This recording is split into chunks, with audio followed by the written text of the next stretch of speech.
Good day, everyone! We are here in front of you all to present our topic for today, which is the characteristic of a successful entrepreneur. But before we start, I would like to explain to you the entrepreneur. In a simple explanation, an entrepreneur is someone who starts and operates a business, taking on financial risk in the hope of profit. They are often innovators, identifying new opportunities or improving existing products or services. And now, we are ready to show you our small play and simple explanation about the characteristic of successful entrepreneur.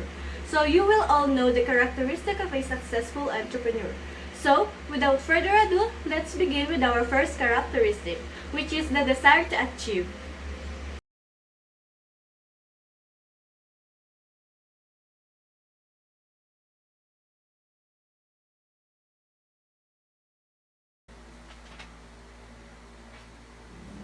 Desire, it's that burning flame within us that motivates us forward, pushing us beyond our limitations, encouraging us to do what once we thought impossible.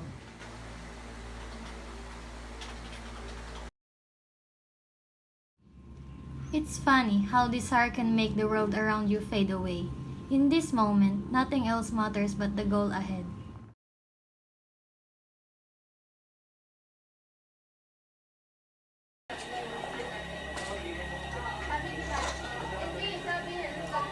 One day, that will be me. But first, I have to make it happen. They say the road to success is paved with obstacles, but when desire burns within you, those obstacles become stepping stones.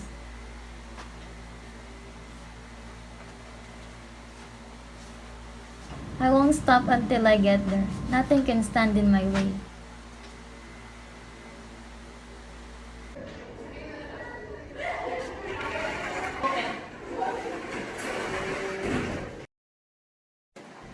You may take your seat. Danica, I've reviewed your proposal and I have to say I'm impressed. You've shown real determination and creativity. Congratulations, the promotion is yours.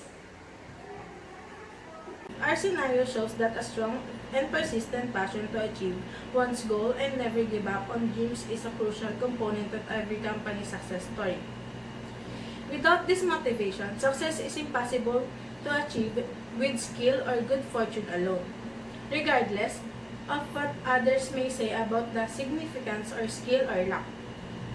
It is the desire that drives a person towards achievement. Achieving a successful business requires having a desire, which can take many different shapes. Desire is motivates one to achieve something. While some may contend that change possessing the right talents are key to success, these elements by themselves cannot deliver success in the absence of desire. Despite the fact that skill or good fortune may help the path, desire is essential for success can take many different shapes.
example of action-orientedness is time management. The scenario shows that time management is the key to maintaining a goal-oriented attitude in a business. People who have a time management attitude are action-oriented and more likely to succeed because they are more organized, proactive, and realistic. However, being action-oriented in entrepreneurship means actively taking steps to implement plans, solve problems, and achieving goals. It's about having a bias towards action rather than planning or thinking about what needs to be done. Action-oriented entrepreneurs are proactive, resourceful, and decisive in their approaching to building and growing their ventures.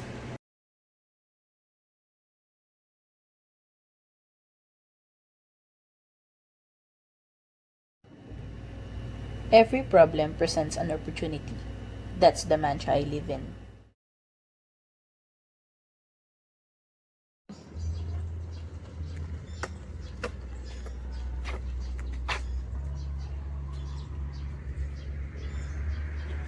Take this coffee shop, for example.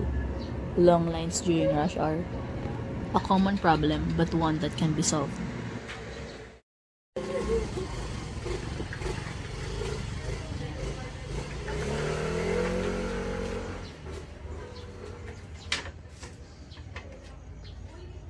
Excuse me. I couldn't help but notice the long lines. Have you considered implementing a mobile ordering system? We've thought about it, but we're not sure how to go about it. I can help with that. I specialize in streamlining processes and increasing efficiency. Let's set up a meeting to discuss this further.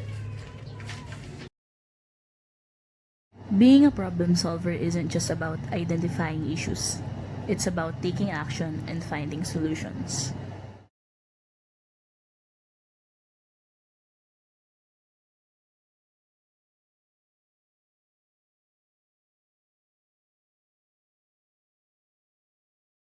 With this mobile ordering system, customers can place their orders ahead of time, reducing wait times and increasing customer satisfaction. I'm impressed, Max. Let's do it. And just like that, another problem is solved. Being a problem solver isn't always easy, but it's always rewarding. Our scenario shows that there's a problem in a coffee shop, and one of their customer helps the coffee shop owners solve their problem. In entrepreneurship, a problem solver is someone who identifies challenges or needs in the market, develops innovative solutions to address them. They are adept at finding opportunities within the problem and creating value through their products or services. Having a problem solver is an entrepreneurship is crucial because running a business inevitably involves facing challenges and obstacles. A skilled problem solver can navigate these hurdles effectively, creating solutions that keep the business on track and thriving. They can adapt to changing circumstances, identify opportunities in setbacks, and maintain resilience in the face of adversity. Ultimately, having a problem solver can make the difference between a business that flounders and one of that flourishes.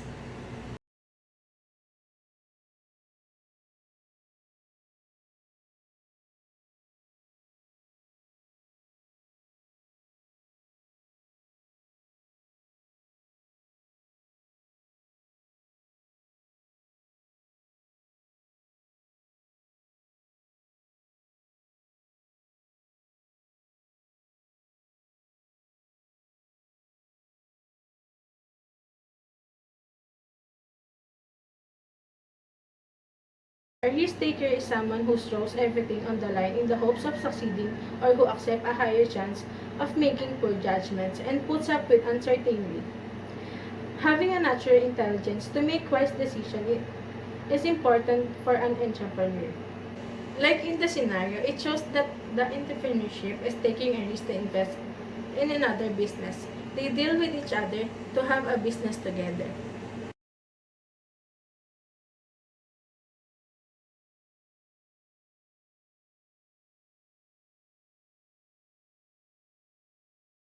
Our park cleanup was successful. I think we should keep the momentum going. What's next? How about starting a community garden? Not only it would beautify the neighborhood, but it could also provide fresh product for those in need. Let's do it! We can reach out to local businesses for donations and volunteers to help us get started.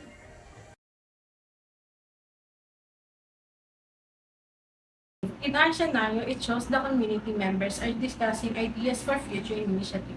As an entrepreneur, being creative and able to operate without constant direction is what meant by initiative. Resilience and tenacity are needed.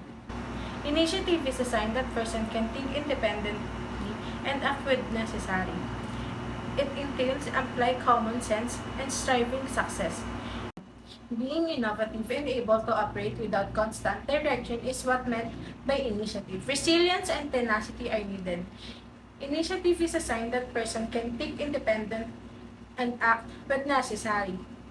It entails applying common sense and striving for success.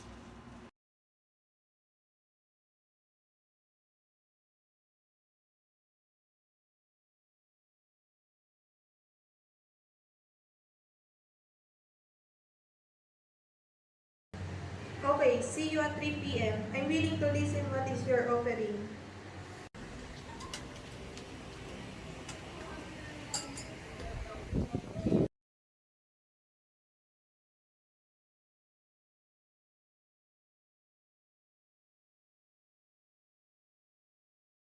Okay, I love what you're offering. I want to see you with your team tomorrow to get more information about your offer. Okay, ma'am. Thank you for your time and for listening to us. See you tomorrow. Thank you, ma'am. Our scenario shows that entrepreneurship are independent. They are able to take risks, think creatively, and persist in achieving their goals. They are free to choose their own way to produce something unique and significant. Additionally, it offers them the adaptability to take advantage of new changes and adjust to changing situations. You need to be brave and self-sufficient in order to succeed as an entrepreneur. You have to be prepared to take chances and exercise independent judgment. Being self-reliant entails believing in your own skills and resolutely pursuing your goals despite obstacles. The most prosperous business people are self-assured and prepared to accept accountability on their needs. They are self-aware and pursue their goals with enthusiasm. They do not rely on their people to help them make decisions. As a result, they can get to the top of their field and serve as role models for others, inspiring others in the process.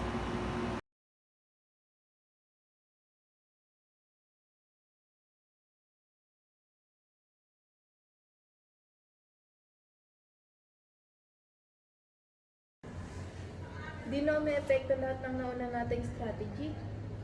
Nalulugi na tayo. Di ko na alam kung paano gagawin natin. Ano ka ba? Okay lang yan. Part talaga ng business ang pagtumal. Pero baka kasi ito yung maging rason para bumagsak yung business natin. Huwag tayong magpakanega. Ganito na lang. Gawa tayo ng bagong strategies na ikatutuwa ng customers natin. Pwedeng umisip tayo ng bagong product or mag-sale tayo at for sure babalik-balikan ulit tayo ng mga customer natin. Sigurado ka ba dyan? Paano pag wala pa rin epekto yan? Maniwala ka lang, babalik lahat ng sales natin. Ang kailangan natin ngayon ay maging positive. Iwasan natin ang pagiging nega sa isipan natin.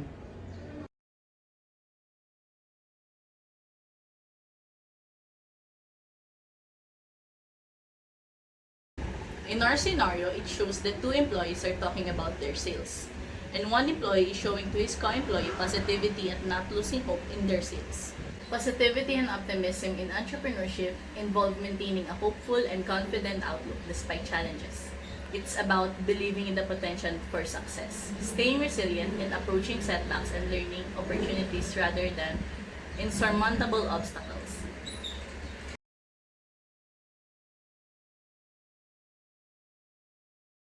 Good afternoon, everyone. Let's now proceed with our meeting. So our target sales for the previous month increased.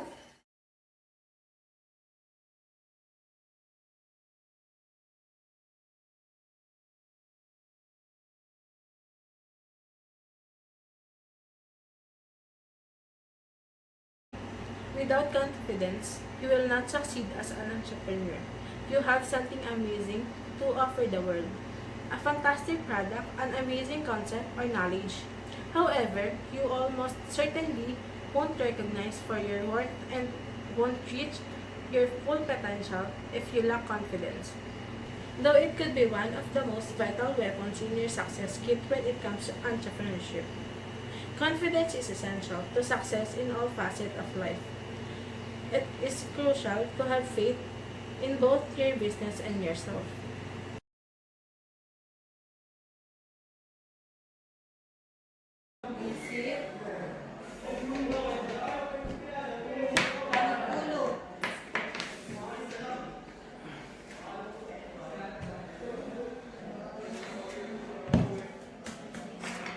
Ano ba to? Wala naman ako maisip. Puro mali, puro pangit.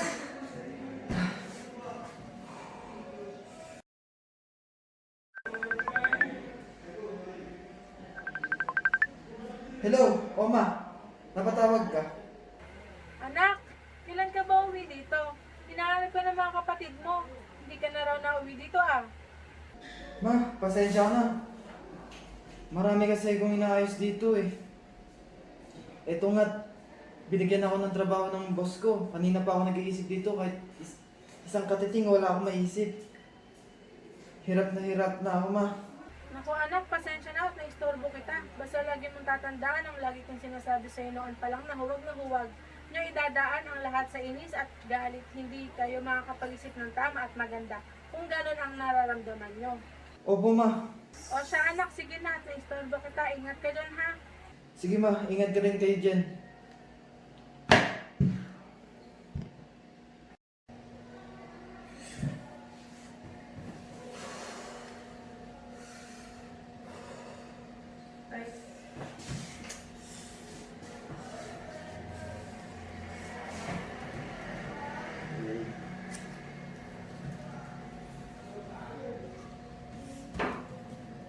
That scenario shows that being innovative and creative is not easy. If you put your anger first, you will not have an innovative and creative attitude. Being innovative and creative as an entrepreneur involves thinking outside the box, finding unique solutions to problems, and constantly challenging the status quo. It's about embracing change, taking calculated risks, and being open to new ideas and perspectives. Whether it's through product development, marketing strategies, or business models. Being innovative and creative can help you stand out in a competitive market and drive success.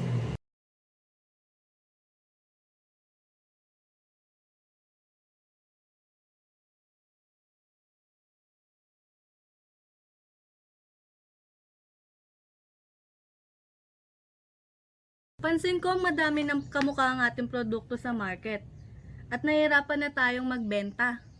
Oo nga po ma'am, napansin ko mas binibili na nila ang produkto ng kabilang tindahan dahil sa packaging ng tinda nila. Ah, yung may mukha ng mga artista? Paano kaya natin mababalik ang ating mga customers? Paano natin may babalik ang sigla ng ating produkto? Ma'am, pwede natin gamitin ang mga mukha na sikat na girl group na Bini dahil trending sila ngayon.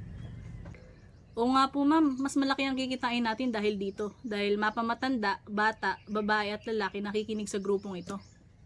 Pwede, at kakausapin ko ang iba pang shareholder para sa bagay na ito, para magawan pa ng legal action.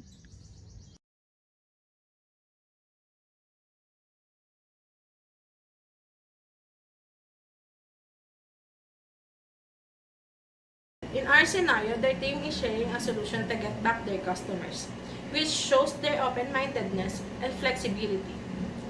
Entrepreneurs need to have greater open-mindedness, which entails being sensitive to opinions, insight, and expertise of others. Maintaining an open mind may be a powerful tool for shaping corporate strategy, creating a positive workplace culture, and improving your business bottom line.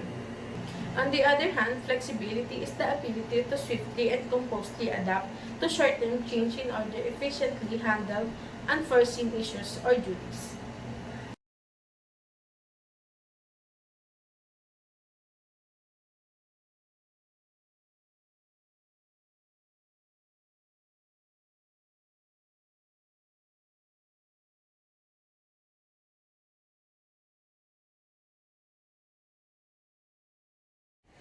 Eh ma'am, paano naman tayo makasigurado na magiging successful itong product natin? Ito ang mission at vision natin. Para maging successful successful ang product natin. Susundin lang natin yan, ma'am. Oo naman, alam ko naman ang ibang business na hindi na sinusunod to. Pero mahalaga pa rin ito at dapat pa rin natin itong sundin kung gusto natin maging successful ang product na ilalabas natin. Ganun ba, ma'am? Pasensya na po kasi sa dati kong trabaho, hindi sinusunod yung mga ganyan-ganyan. Ano nangyari sa kanila? Naging successful ba? Yun lang po, ma'am. Sa kasamaang palad, hindi. O, di ba? Kaya sinasabi ko sa inyo na dapat at mahalaga pa rin itong vision at mission na ito.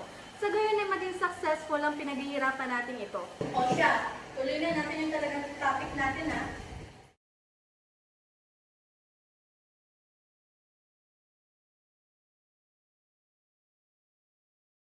One of example of having goal-oriented attitude is having a vision and mission. In our scenario, having a vision and mission is important to being a successful entrepreneur. However, being goal-oriented as an entrepreneur means having a clear vision of what you want to achieve with your business.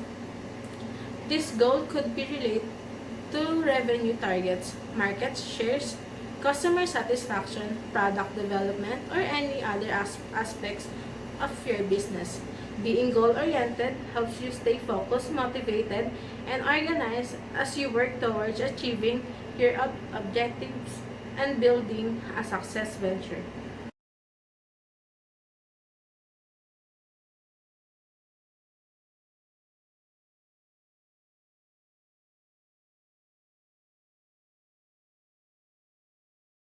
And that's the product we present to you, sir. I hope na nagustuhan niyo. Okay ma'am, natuwa naman kami talagang malakas ang loob mo at gusto mo kaming makasama para sa business na ito. Pero, pasensya ka na, kayo ng team mo. Dahil feeling ko may kulang pa. Sorry to say, but you failed to present your business landscape. That's why no one wants to invest your company. I'm sorry, sir, pero pwede niyo po ba sabihin kung saan po kami nagkamali sa presentation namin para naman po ma-prepare namin siya ng maayos next time? Okay, sure. First, kulang yung material like this one.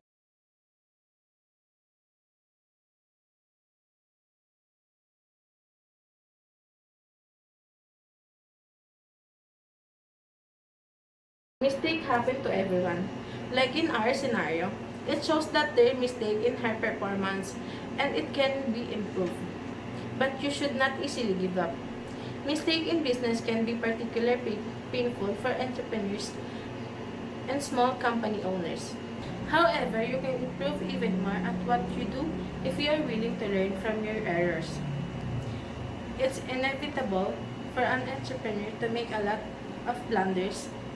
It's even likely that you will repeatedly make the same few blunders. However, accepting failures and picking up from your mistake are two things that you must do in order to succeed as an entrepreneur. And this is the end of our presentation. We showed the different characteristics of successful entrepreneur. If you are hoping to be entrepreneur someday, I'm sure that this lesson will help you. We are hoping that you have learned a lot with our topic. Thank you for watching our video and we hope that we will see you next topic. Bye-bye!